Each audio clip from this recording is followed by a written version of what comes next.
from the deep, dark hollows of southeastern Kentucky, where the moon shines strong, the food is delicious, and your neighbor is probably your cousin. This is Appalachia, not so quiet.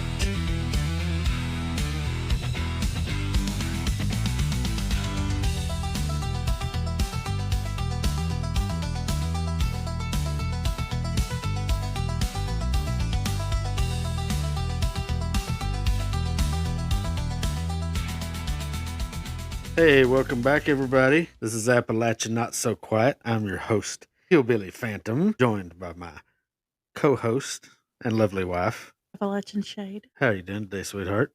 Doing good. Doing good? Mm-hmm. Been a good day, hasn't it? It is. I got my cornbread cooked just right. Came out of the That's right. skillet, didn't break.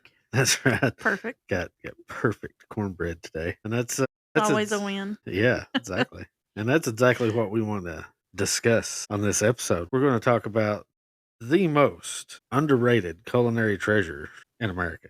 Definitely. Appalachian food. That's right.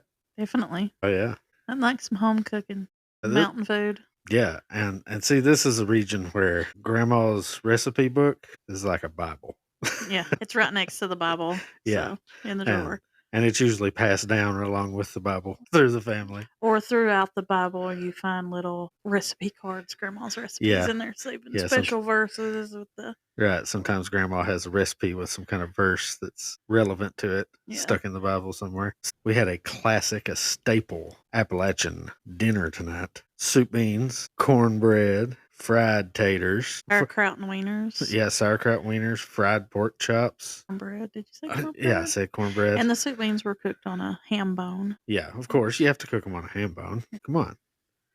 You got to have that ham bone in there and get all those delicious juices. Of course, all to make the soup slathered in lard. Yeah. Rendered yeah, lard. You have to use lard to cook with. Can't be using any of these seed oils and all this garbage. Got to have lard. Real lard, too. You got to have the fat straight out of a pig. But that's just one of many delicious dishes that you'll find in the Appalachian Mountains. Sometimes you'll run across a dish that sounds kind of strange. Like, man, could that really be good? And trust me, especially if you had somebody's old grandma fixing it, it's good. I know, like, away from here, people frown upon biscuits and gravy. Just traditional sausage. Yeah. I mean, sausage gravy with biscuits. They're like, that looks nasty. What? Well, I was kind of woke up to that fact when I was working. I was out on the road working, traveling around, and I got into New Jersey maybe or New York, one of the two. And yeah, the McDonald's didn't have biscuits and gravy. Pulled through and asked for it, and they're like, what's that? They really haven't. I don't know. They probably had yogurts and biscuits. And there was a similar situation somewhere we went, and we got Dairy Queen. And getting gravy with your chicken strips wasn't even an option. Wow. We asked about gravy, and they're like, "What gravy? What are you talking about?" So I mean, not even canned gravy. I don't know. I mean, that's a sin in itself. Canned gravy. You gotta fix homemade gravy. It's gonna have you know the. Don't let Mama catch you pulling out a can. The sausage droppings and lard. You gotta fry up your sausage in the skillet and then fix the gravy in the same skillet, so you get that sausage flavor. Fried bologna. Do bologna gravy. We do all the gravies. Sometimes it's white gravy. Sometimes it's brown gravy. Yeah, you gotta do brown gravy. And you just gotta let your roux kind of cook a little bit longer and get brown. Well, see, this is where people get confused. Is when you say brown gravy, they think you're talking about like dinner gravy, the brown like beef gravy. Yeah. And that's not what we're talking about. No. We're talking about breakfast gravy. It's just cooked in such a way, like where you're cooking it in the same grease as the sausage stuff. It gets a little dark. It's kind of a brown color. Has a different taste to it. Yeah, and it's got a much richer taste to it than the plain white gravy. But now I don't discriminate. No, both are great. I'll eat either. So and a lot of times if you get into like the other meats, like people make bacon gravy, they'll make bologna gravy. The bologna gravy is that OG. It's usually more white than it is brown. It's usually the sausage. Whenever you're fixing it with sausage, you get that nice brown color. Then, of course, with the homemade cat head biscuits. Of course. Yeah, Big, it's flaky, buttery that's cat big as head your biscuits. fist. You Oh, can have man. those. Yeah, and they make them in like a big cast iron. Yeah, They make skillet. a pone of biscuits. Yep. And That's- yeah, you got to like tear them apart. My papa always say biscuit in a pone or leave it alone. Yeah. Yeah, we didn't fool with them canned biscuits. That's kind of a sin if you pull out, just like the canned If you gravy. have the ingredients in your cabinet or in your pantry, make the homemade biscuits. Yeah. It matters. Yeah, it does. It really Yeah. does. It's got it's so hard to explain. The store bought biscuits just can't compare No. with the homemade. And that's usually the way it is with most things. People are all about convenience nowadays. Of course, you got your scrambled eggs or your fried eggs. Yeah, eggs any way you want it. I wasn't an egg person, because I had a kind of an egg allergy, so I never did the eggs. But now, yeah, my mom could fix an egg any way you wanted it. Of course, another reason to have. Of course, you get to have fried taters. That's another meal you can have fried taters with as breakfast. Right? Yeah, yeah. Fried taters are not just a supper food. You can have them every meal. Yeah, Taters every meal. Yeah, taters go with every meal. That's just a staple of Appalachia in general. Meat, taters, and some kind of bread. So I get fried potatoes. That's all a man needs to make it through the day. And of course, fried apples. Oh my goodness, you gotta have fried apples. Oh man, yeah, fried apples. And then if you don't want gravy on your biscuits, you can homemade blackberry jelly or homemade. Oh yeah, there were always jars of fresh made preserves. Yeah. You had strawberry and apple butter. Apple butter, man. I'm telling you, I don't know if I'm gonna make it through this episode without having to stop and go get something to eat. Get some more of them soup beans. Man, they're so good. So yeah, well, we've not really covered all breakfast items. There's plenty more. Yeah, I gotta have fried country ham. You know, that's a staple too. Yeah, yeah, really, really salty and greasy. So yeah, the way that they preserved their salt country ham. So, anyways, the way that they preserved their country ham is what they had what they call a smokehouse, and of course they salted it down really well, and the heavy salt helped preserve it, so they could just hang dry it.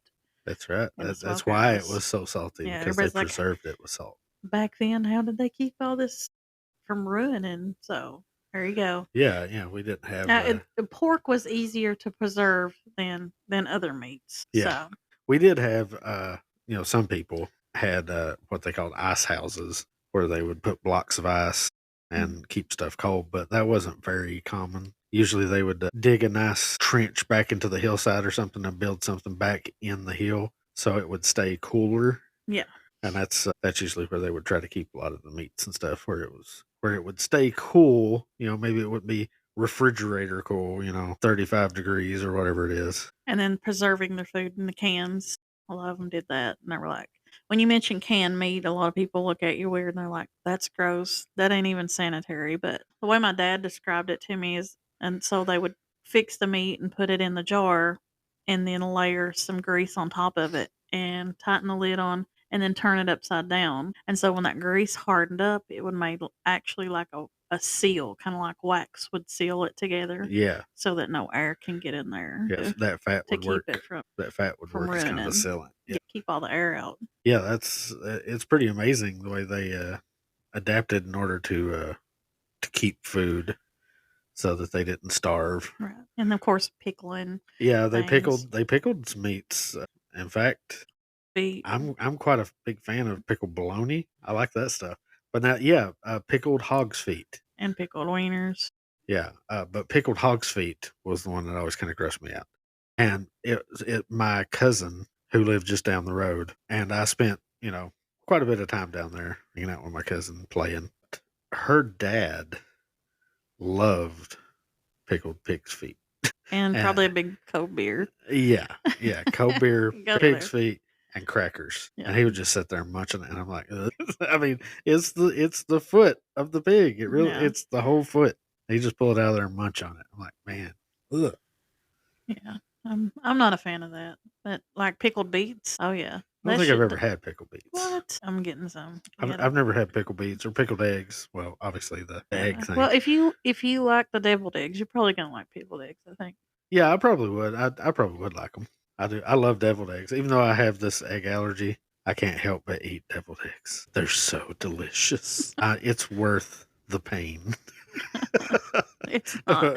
It's not worth the pain for me to have to deal with you afterward. I have some serious stomach issues after eating them, but I can usually take down 7 or 8 before You're I not start funny. feeling bad. You're not funny. You just you're offended by my smell. I think the whole world is offended by yours. Let's not go there. Let's get back on to Okay. food and let's back not to get food. gross. Yeah. Let's all not right. get gross. So I'm getting some pickled beets. Pickled beets. Yes, Okay. those Yeah. are the bomb. You need some of those in your life. Okay. I mean, I'll try them. Okay. I'm not. What about chow-chow? So chow-chow, yeah, I've seen it, but I've never had it. It's like cooked cabbage, celery, tomatoes, green tomatoes, hot peppers, stuff like that. Yeah. Yeah, it's a whole bunch of different stuff. Yeah. And it's kind of like you said, it's kind of like a relish. Yeah. I've seen people put like the little mini corns in it, little baby corns. Yeah. Yeah, I've seen that in, canned in my grandma's stored foods and stuff, but I've never had that before. So, yeah, we may have to get some chow-chow. So our elders, old timers, well, canned everything. Even my everything they mom. harvest from the garden, they canned everything. Yeah, they canned everything. They tried to preserve everything any way they could because that was the thing. You had to have enough food to feed your family through the winter because that's when it was rough. And a lot of them had large families too. Yeah, most people were like 10, 12 kids. I mean, 5 was a low number for kids. Most people were having 10, 15 kids. It was crazy back then, and yeah, you had to make sure they were taken care of. And you could go out hunting. You could go out and maybe pop you a squirrel or a rabbit, like Hassenpfeffer. Hassenpfeffer, yeah, that's rabbit. That's cooked rabbit. And of course, your deer and your turkey. Right. Yeah, you had options, but that wasn't entirely reliable. Yeah, or fish. Yeah, a lot of fishing. Yeah, you could do some ice fishing. But a lot of them raise their own cattle and their own hogs, their own chickens. So, yeah, that's how they made it. But you could get so much of this food, having cows and things, and then you go hunting and you're getting deer and all this, that you can't use up the food quick enough. You hold on to it. Or it could get really bad that you have to eat one of your horses. Well, I've heard them say they've eaten horses before. I'm sure some winters in the mountains, because I mean, when winter came back then, way back in the day, the 1700s, I mean, even up to the nights, there were still places that you couldn't get out of if it was wintertime. No. It come a big snow or something. You weren't getting in there, and you weren't getting out of there. Some of these twisty. You prepped all summer hollows. for the winter. Yeah, kind of like animals do when they're going to hibernate. Right. Yeah. That's kind of where you get the cue from. Is you got animals that prepare for the winter. You got all these chipmunks and stuff storing their nuts for the winter. So people have always kind of taken that cue and tried to keep food, to preserve food and have enough to last through the winter, because that's the harshest time. So we went through a lot of breakfast foods and how to preserve foods and how to preserve foods. Yeah. So then next comes lunch, and usually lunch was everybody hurry up and get in here and eat you a quick bite, like a fried bologna sandwich. Yeah, fried bologna sandwich. Man, Mama used to make the best fried bologna sandwich. That Hawk's bologna. Hawk's bologna. Hawk's bologna. We always used, what is it, Fisher's? Fisher's. Yeah, Fisher's. Yeah. It's all right. I'm pretty sure that's the one Mama would. And, you could get that big log. Yeah, that's what bologna. Right. My papa would go down to the local butcher or, local grocery store. Yeah. And get the Hawk's bologna. Yeah. I remember Mom going to a local butcher at a grocery store, and, she'd just go in and say, give me whatever she wanted. Yeah. And the dude would sometimes cut it up and package it and stuff right there, right in front of you. So it wasn't this prepackaged sitting in a freezer when you walk in the grocery store. Some dude named Jim Bob and a big bloody apron and a half tie with a hairnet A few teeth. and plastic gloves and a few teeth. Yeah. Looked like some kind of axe murderer. He come out and he'd say, "What do you want?" Give me about 10 pounds of that bologna. Yeah. Give me a big old bologna. Give me That's probably like a quarter a pound or something other. give me back 2 then. pounds of that ham thinly sliced. So, but to prepare a fried bologna sandwich, you got to have the iron skillet, of course. Of course. The little, I always had a little tiny skillet. I called my bologna The bologna skillet. Yeah, I had one too. And of course, you got to add that lard in there, a little bit of lard, just so you can brown it real good. Yeah, you got to make sure you got a little bit of lard just to dab in there. And there's some people like to get it just black, like char it in the skillet. Yeah, I'm not. I never liked the burnt. No. I mean, I like mine a little brown, but yeah, I mean, I like it. Have a little bit of a char to it. It can have a little bit of burn around the edges or something. I don't mind that, but yeah, some people like fry it to where it's crispy. So just regular white bread, what we call light bread. Light bread. LITE. But it's actually white bread. Yeah. Or did you make toast? Add your little Miracle Whip to that? I always just used regular bread. No Miracle Whip or anything. It's usually 2 thick slices of bologna fried up on one sandwich. Sometimes I would add a piece of cheese, but not usually. Then you grab the fresh, salty bag of Snyder's potato chips. I liked it when my granny had just made a bunch of like a bag of crackling. Crackling, man. Now, see, you're talking about crackling. Explain crackling to me. Okay, so crackling is little tiny pieces of hog fat or skin. Like it's closest to the skin. There's still some fat on it too. And they would cube up into little tiny cubes and fry it in a skillet till it's crispy. So it's like bacon bits or something? Yeah, really crispy though. It's like popcorn almost. It's really crispy, but also like melty in your mouth. Yeah. Kind of greasy. Right. It was kind of like pork rinds. Right. Yeah, there we go. That's what I was thinking. Yeah. Little tiny pieces of pork rinds. It's probably why I'm going to have cardiovascular disease as I age. But, it was worth it. There's a reason that Appalachia has a very high obesity rate. I mean, I would literally eat it till I was sick to my stomach. And my granny would be like, "Don't eat that much. You're going to get sick now, honey."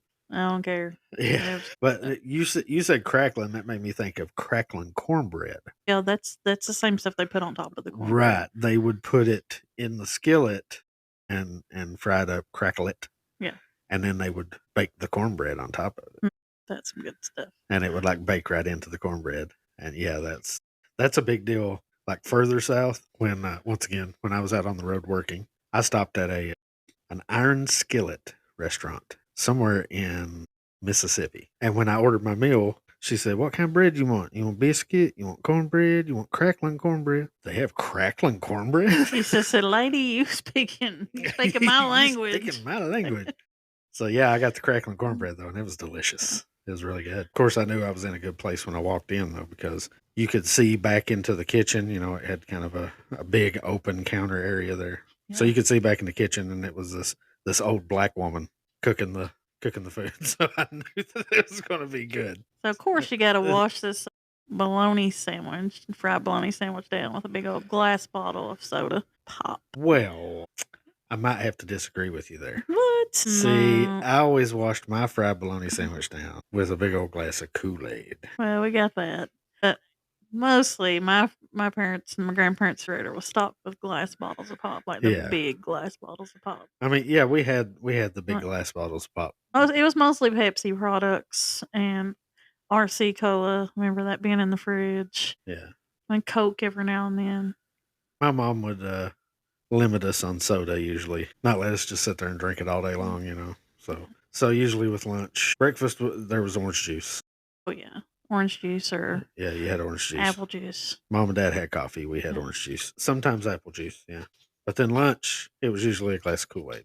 Now dinner is when you got the soda. What about dessert with your lunch? Come on now. Dessert with lunch? Yeah, like a moon pie, Oh. You can't have the moon pie. Okay, yeah, okay. Yeah, like a little snack to kind of go along with your lunch. Yeah. I never liked moon pies all that much. Yeah. You probably like the chocolate ones. I don't care for marshmallow too much, but yeah, they made some. They made some one time that had like a peanut butter filling instead of marshmallow. Yeah. and it was really good. But now, if you're going to talk about moon pies, then you got to talk about Dad telling me the stories about going down to the little store at the end of the holler. Getting a little Get, penny piece of candy or something, a not piece, getting him a 5 cents. getting him a moon pie, and a RC cola Oh yeah, for like a nickel. A Nickel. nickel. And that's a very staple, probably just a southern thing, is the moon pie and RC cola. Yeah. I don't think that's strictly just Appalachia, but it was very prevalent around here.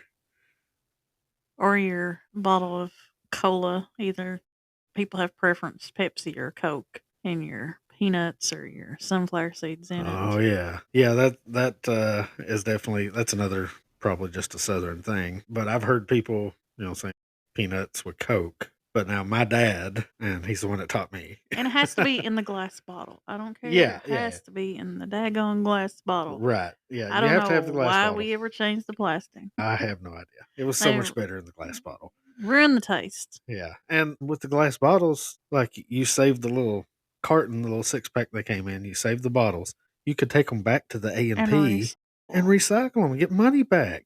And recycling became this big thing. They were like, "Oh, we got to recycle more," and then they did away Yeah, it's like plastic is better. with the glass and gave us plastic, and now they're saying plastic is the worst thing ever. So I never understood why they went that route. I mean, if you think about it, back when we were younger and we were drinking out of glass bottles, you didn't hear a lot about cancer or all these other illnesses. Yeah, Just saying. okay, entirely possible. That This is a for entertainment contributing factor. purposes. I'm not a scientist and I'm not a doctor, but Right. But yeah, I mean, it's definitely a possibility that it has contributed to the rising rate of cancer and such things in our country. because I know they give us a lot of rap about you shouldn't eat lard on everything. But my grandpa lived to be 99 years old and he was never on any medication and he ate lard in everything that he cooked and he drank water every meal. Yeah, I mean, that's the way a lot of people, older people, did it. They didn't really have soda. Yeah. Things that they had juices and stuff, but a lot of them just drank water with pretty much every meal, and they were so active. Like their day began as soon as the sun was up, and they were out working in the garden From daylight to dark. and building things, and yeah, from daylight to dark. So I mean, sure, they were eating all these greasy things and lard and stuff, but they were extremely active, so it was kind of counteracting any kind of negative effect that any of that might have had. Even at 99 years old, my grandpa was still trying to till his garden. Not as much as he used to, but he would get a few passes in and raise a little garden. Yeah, that's something that people who grew up, doing that they don't want to give it up. They like to go work in their garden. That's their livelihood basically. And even when they get to a point that they may not even need to do that anymore, they still like doing it. My mom was like that. She would still raise a garden just because her and my dad both started raising gardens whenever my dad wasn't working anymore, and they raised a garden pretty often, just about every year. And they just like doing it. Yeah, that's the way my parents are. They like to do it. Yeah. And it's very rewarding. Like, we've said on a previous episode that we successfully raised a couple gardens, during the COVID era. We raised some gardens and canned stuff. Thankfully we had help. I mean, it was very educational and a very eye-opening experience, because I'd helped my mom and dad, in the garden plenty of times. But when you're the one that has to manage it, Harvest it. when you're the one that has to put in, a lot more of the work and put in all the planting it and then harvesting it at the end, and it's pretty rewarding, and it's good to know that you can do this. Yeah, you never know. Like tomorrow, maybe the grocery stores will be gone. Yeah, the world is kind of teetering on the edge. A lot of craziness going on in the world, so you're never really sure what tomorrow might hold. And a lot of uncleanliness in our food supply. Yeah, we've got the whole "Make America Healthy Again" thing going on with RFK Jr. Yeah, I'm happy about that. Yeah, I am too. I hope that they make the right decisions to help make America healthy again.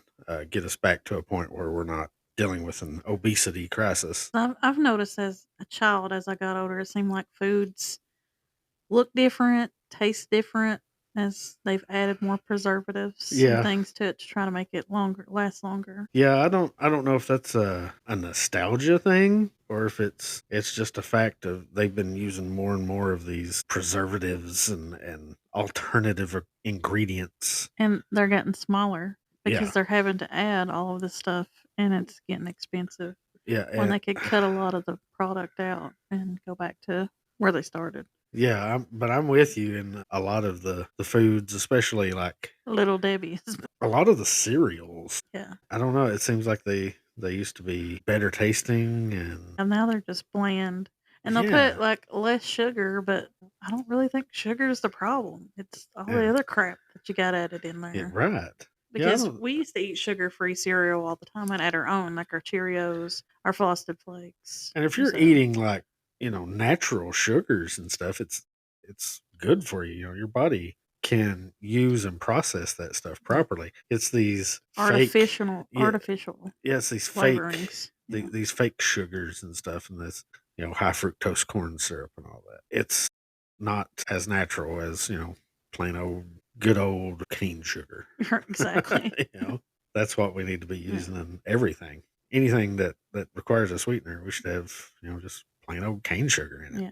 I don't recall as a child really hearing about diabetes Yeah, a lot. I mean, I'm not saying that there wasn't a stray one out there, but it just seems so common every day now. yeah. I mean, it was around, but you didn't know many people that had diabetes. Like you didn't hear about it, and then all of a sudden in the '90s, people started getting more Yeah. obese and a lot more sugary things started coming out, and before you knew it, everybody was talking about having sugar.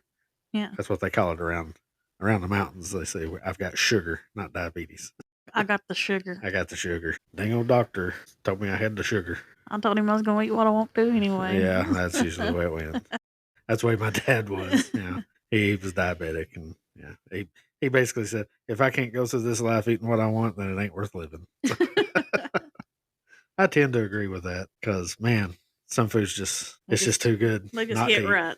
Some of the delicious dinners and desserts of Appalachia. Right. We've already talked about the soup beans, but there's so many more delicious suppers that you find in the Appalachian Mountains and in the South in general. Like I said, this is some of this isn't strictly for our region. This Yeah. is just a Southern thing. Your apple stack cake. I don't know how my granny did it, but that thing was like thin layers. And then she'd put her apple sauce or apple Yeah, butter yeah, on that it. apple It's butter. perfect little thin slices, like hundreds of them. Yeah, And oh my goodness. And it's so good when it's cold, but it was good when it was hot too after she just made it. So yeah. he's like, which way do I want to eat it? So yeah, Granny and Grandma were just unsurpassed in the cooking department because my mom, she could cook like nobody's business. I know. But now Granny, oh Lord, Granny would spend all day in the kitchen. And Mom did that a few times. She would do that for like the big dinners. We would Family have get family get-togethers, things of that nature. But now Granny, it was just about a everyday thing. She was either preparing the dinner or she was cutting stuff up, breaking stuff up, getting things prepared to start making the dinner. yeah. She would get up, she'd make breakfast, and then as soon as everybody was done eating breakfast, wash the dishes, start working on dinner. Like I said, at lunchtime, you'd come in, have you a fried bologna sandwich or something, glass of Kool-Aid, and then when it got later in the evening, it was supper time. You come into some of the most delicious food you've ever seen in your life. And then you look to the left and there's the dessert table. What was their dessert table? Did they do apple stack? We did have apple stack a few times. We had banana pudding Oh yeah, that's pretty often. Gotta have the banana pudding and the vanilla wafers. With the vanilla wafers, they have to be in there. Apple pie. Homemade. Yeah, we would have apple pie and ice cream. What about your granny's homemade chocolate pie? Oh yeah. Yeah, now my granny's chocolate pie was it was unbelievable. Your mom made it that one time. Yeah. Oh my goodness. And yeah, it wasn't even like up there with Granny's though, and it was still so good. But there are some desserts that you wanted to mention. First one I, is I, I was well, I mean, you can have this for breakfast. You can have like dessert after breakfast with some chocolate gravy. Yeah, chocolate gravy. We kind of skipped that in the breakfast thing. That is Yeah. something that people do for breakfast. I actually never knew anybody who did it. I'd heard about chocolate gravy, but I never knew anybody that made it until I met you. Or chocolate dumplings. And chocolate dumplings, yeah. Yeah. Or blueberry, and blackberry dumplings. But now I'm telling you, you throw some of that chocolate gravy on a biscuit, man. That's good stuff. What about flitters and syrup? Flitters, Flitters and syrup. flitters and syrup. Flitter. Yeah, flitters. Some people say fritters to Right. make it, but look it up. It's flitters. It's flitters and syrup. It is flitters. Basically pancakes. Believe it or not, yeah, a lot of the people in the mountains, including my dad, would call pancakes flitters. So, and it says flitters are a type of old time fried bread or batter cake, which is like a pancake. Right. Made from basic pantry ingredients like flour, salt, and water or buttermilk. Fried in lard, of course. You got to fry them in lard. And they're crispy on the outside and soft on the inside. Soft and fluffy on the inside. And then my granny or my mama would make homemade syrup. Homemade syrup. Homemade chocolate syrup to go on top of them. Chocolate syrup. And it seemed like when they would make them was nights we'd stay up real late, like it's like a midnight snack. Yeah. And they would make them really late at night. Yeah. It sounds delicious. They are delicious. But now, my granny and grandma, my mom, they all made pancakes, and they made them that way. They used just self-rising flour and stuff. They didn't buy the pancake mix and all that. Right. Well, after breakfast, you don't call them pancakes. You call them flitters. That's what you call them. Flitters and syrup. Being inappropriate, that's what they're called. Look it up. Look up Appalachian flitters. Appalachian. And if you're not be careful about Googling that. Look up flitter cakes then. How about that? Flitter cakes. So we have to mention probably the most important meal in Appalachia. maybe in the South. The original Kentucky Fried Chicken. Fried chicken, maybe. Yeah. Yeah. So we have Kentucky. Not in Crisco, in lard. Yeah, exactly. So we have Kentucky Fried Chicken. I think everybody knows that, and it's good. I'm not going to lie on that. Kentucky Fried Chicken's delicious. But it ain't like it ain't like Mama fried. It ain't Mama's fried chicken. Oh Lord, she would make up her own breading and douse that chicken in it. Man, she would just pile it on there. And the way you get it so crispy is the temperature of your pan. Yeah, you gotta. And once again, using hot. a cast iron, right? Yeah, cast iron skillet. You gotta get that thing hot. Yeah. And get that lard bubbling. That's the secret. You gotta get it. Fried chicken. Get going. And as we're actually probably going to do a episode about some Appalachian religion, and I just want to say that you ain't no regular Baptist again. Yes, Southern Baptist, so regular Baptist. Yeah. If you're Baptist. Yeah, if you're Baptist. Fried chicken. If you're Pentecostal, you eating fried chicken. Well, no matter you religious at all, you chicken. You rubbing elbows with the preachers and eating chicken and licking your fingers in a church potluck. So in the mountains, even the Catholics are eating fried chicken. Even them, what is it? The denomination of Pentecostals that do the snakes. Yeah, I don't know. They don't eat fried snake; they eat fried chicken. Yeah, they say snake tastes like chicken. Yeah, that's true. That's what I've heard. Well, that kind of brings up an interesting thing.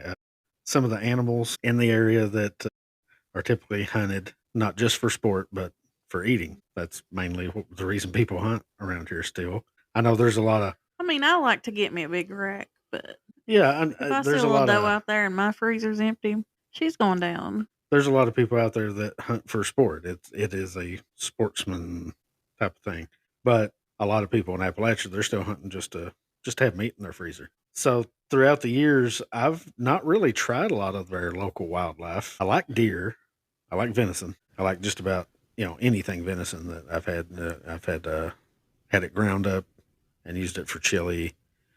I had roast, of course. Yeah, roast, and I've had it dehydrated into jerky. It's good no matter how you eat it. Frying some steaks. And then I've had squirrel. A friend of mine, his dad liked squirrel. And Yeah, I we remember used to as a actually little shoot them. kid, my uncles and my dad, my brothers would go out hunting for squirrel, and they'd bring them all back in, and he'd fix up a big dinner that day. I never eat it because I just couldn't, but he'd even fix the heads of them. I don't Oh, think yeah. they do. I think it's frowned upon now to do it because they got some kind of little worm or something that they could have. But I'd sit there and watch my uncles and my dad take a spoon and crack the heads, and they would eat the Well, squirrel brains. yeah, there's a thing called a squirrel eye gravy. Yeah. Oh They yeah, my make it. papa made that. Yeah, Yeah. they make it with the head of the squirrel. Yeah. And yeah, I've heard of people eating squirrel brains and stuff. But I tried just the meat. It was just some of the meat off the I just helped body myself somewhere. to the fried taters. No, just sitting there. I said I've just helped myself to the fried taters, but seeing those little heads there in a bowl, I just Yeah, couldn't. I'm just like, yeah. I don't oh, think I could do that either. yeah, But I tried, and it was a little bit greasy. But it could have just been the way it was prepared. yeah. But I mean, it was bad, but not something that I really, Tastes like chicken. Yeah, it does. It does kind of taste like chicken, like dark meat off Yeah. of chicken. Yeah. Uh, now I've heard of people eating groundhog. Apparently, that's really greasy. Yeah. And possum. Yeah. Possum fat. They say you have possum grease running down your chin's what my papa used to say. Yeah. I mean, I've heard them talk about that, but I know I've eat quail and wild turkey. Yeah. And those are delicious. Oh yeah. Yeah. Oh yeah. That turkey's another one. It's delicious no matter how you eat it. Yeah. And It's so then good. I've known of people eating, of course, snake and snapping turtles. Like people will Turtles, eat yeah. the snapping turtles. Yeah, fish them up out of the creek, Yeah, cook them up, turtle soup. I guess. don't I know heard how it they tastes fix like chicken too. Yeah, everything tastes like chicken. But yeah, I've not had the opportunity to try any other game besides deer and squirrel And turkey. and turkey. I've never had rabbit. We talked earlier about Hassenpfeffer, Yeah, but I've never had. I had a piece of rabbit. Tastes Yeah. like chicken. It tastes like chicken. Tastes like chicken. Frog legs. I know people eat frog legs around here too. Yeah, I've had fried frog legs. I've never had it. It was. I'm good. It did kind of taste like chicken, but it was very chewy. Yeah, but I wasn't much on it. But anyway, chicken. Yeah, chicken was always kind of the main course. Seemed because you could do a lot of different stuff with chicken. Of course, fried chicken was the favorite, but sometimes they would just bake the whole chicken, and they would shred it up into a big pot and make chicken and dumplings. It was either hog or chicken. Yeah, They it was would, usually chicken. Yeah, they would kill cattle. But yeah, dumplings were pretty versatile. You could make dumplings with just about anything. Yeah. Oh yeah. You can chicken and dumplings, meat dumplings, and you got blueberry dumplings, blackberry dumplings. Yeah. It all depended on exactly what. Apple dumplings are the bomb. If Dumplings, mom's listening, hint. Apple dumplings. This episode is just us creating a menu for everything we want to eat next time we come over. Yeah. But yeah, the just all the food in general. I've thought of one more dessert. What do you got? I got rhubarb pie. Man, and rhubarb cake. Rhubarb. Yeah. Now, see, we had a little patch of rhubarb growing just so when my aunt would come in, yeah, because she lived in Florida, when she would come in and visit, we had this little tiny patch of rhubarb just for her, so we could. And you would go eat it all. So we could cut it down, and she could make rhubarb pie and rhubarb cake. Or a strawberry rhubarb pie. Yeah. Oh yeah, you throw some strawberries in there. I'm gonna have to go make some dessert. It's sounding like it. This episode is making me just like hungry. So hungry. I'm definitely going to have some more of them soup beans. What about salmon patties? Salmon patties. Big one that would go with your soup beans. My mom used to make salmon patties, and she would make gravy, salmon gravy. Wow. To go over top of the salmon patties. It was pretty good. I kind of got burnt out on it because we were pretty poor, and Mom fixed salmon a lot there for a little while. You're seeing hard times when you have to start eating stuff out of the can, like yeah. I mean, it's good. I'd eat it right now if I had it. Salmon, some spam, potted meat, some veiny. Now you're saying it right. Vienna sausages. If you don't know, that's some good stuff. Beanie weenies, pork and beans. You know what I'm saying? Hard times. Yeah. Well, that's some good stuff. Yeah, but that's the only way I had salmon patties was the salmon in the can. Yeah. Yeah, like we never had any fresh salmon that Mom like Oh, chopped no. up or anything. Yeah. You can't find that around here. Yeah, So, that's and if you do, it's yeah, it's expensive, like I'm in sure. was it the little red pinkish can with the Yeah, little on it? Yeah. got the little salmon on it. However, I've never been so hungry that I want to eat sardines. So you'll eat salmon patties? Yeah. That seems odd I because don't know. you're very anti-fish. You don't like any kind of I'll fish, eat salmon. I but you'll eat don't. Yeah. salmon patties. Well, there we go. I'll eat grilled salmon. I don't mind that, but yeah. Well, we'll have to buy some salmon and make up some salmon patties because I just want to see you eat one. I don't like tuna. Well, I mean, that's what I'm saying. You're pretty much against fish Yeah. in every form that I've ever known of. But yeah, salmon patties, okay. But yeah, you ain't Southern unless you're making some snow cream. Snow cream. Yeah. Hey, that's another big one. Yeah. Yeah, you go outside when nice fresh snow is laid out on the ground and Don't use the yellow snow. yeah, that'd be a bad idea. Brown snow is even worse. Don't dig too far and get like the dirt or anything. Yeah, you don't want dirt and leaves and stuff right in off it. the top layer. Yeah, that's why it's good if you do it when there's a really big, deep snow. Scoop you up a big bucket full, take it in, make some snow cream. A little bit of evaporated milk or cream, however you want to call it. Yeah. But you got to have the Eagle brand, of course. You can even throw you a little bit of vanilla extract in there to flavor it a little bit. And I promise it matters. It has to be the Eagle brand. Well, yeah. It has to be Eagle brand. Yeah, sometimes these things matter. Yeah. Especially when it comes to Appalachian. I don't even know if they make that anymore, but it does make a difference when you add this other stuff now. So yeah, it's a shame you can't find a lot of the stuff you've seen Grandma using in the kitchen. You can't find that stuff anymore. She'd send you the grocery list. Now it's be the Eagle brand. Yeah. Don't be bringing none of that other stuff in here. And make sure it's the Hudson cream flour. Don't be bringing none of that other stuff in here. Okay, Granny, I got you. Yeah, they had very specific brands that they trusted and would use. And there was another. I don't remember what it was. Martha White flour. Martha White flour. Yeah, that's what. I think so. That's what Granny, Grandma, Mom. That's what all of them use. I just tell you, I am starving after talking about all this food. And I was thinking of a couple more sodas as well. Peach knee-high. Peach knee-high. Knee-high. That just hits different. I'm telling you. That is a very big deal. And you could still get it in a glass bottle too. Yeah. Yeah, around the mountains, everybody loves the peach knee-high. I worked in a convenience store actually for a little while, and that was like our top seller. Or L8. L8 one. It's Winchester swamp water. I think it tastes like swamp water. I'm not an L8 fan. Yeah, I'm not a big fan of it. I like one every now and then though. It's a nice little taste of home. I guess. Just knowing, it's made and bottled right here in good old Kentucky. I remember some soda my granny used to get. It's called Rocky Top. Rocky Top, yeah. Oh man. Where did they sell that in Kroger? Where did they sell that? I don't remember my grandpa used to getting it at the IGA. The IGA, maybe that's where it was. Yeah, I remember Rocky Top. But I mean, I'm pretty sure I've seen it like at the Walmart, places like that. Oh, really? That was some good soda. Yeah, Rocky Top was a classic. Yeah. That's what my granny always ordered was Rocky Top. She always wanted the cola, the grape, and the orange. Now, my favorite was always Mountain Dew. Still is. And Mountain Dew actually, it originated right here in Kentucky, right in the Appalachian Mountains. It don't taste the same. Well, I know that, but when we were younger. But that's where it was created. It was here. It was made to be kind of like a chaser for moonshine. Yeah. And that's how it got started. But so I've always loved Mountain Dew.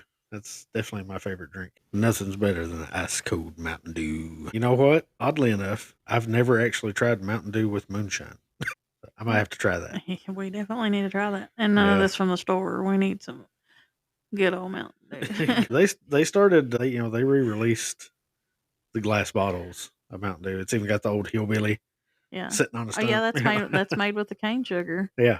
Yeah. So we grab us some of that and find us some moonshine. We got being in the Appalachian Mountains, we'll reveal nothing, but we do have connections for moonshine. Yeah, the goat. OGs. Yeah, none of this old smoky Tennessee moonshine either. This is the good stuff. Yeah, good old corn whiskey. Or rye. You can get the rye kind too. And they can flavor it. Yeah. Yeah, sometimes you find the full-leaded flavored. Full-leaded. Yeah. 120 proof. Yeah, the good stuff.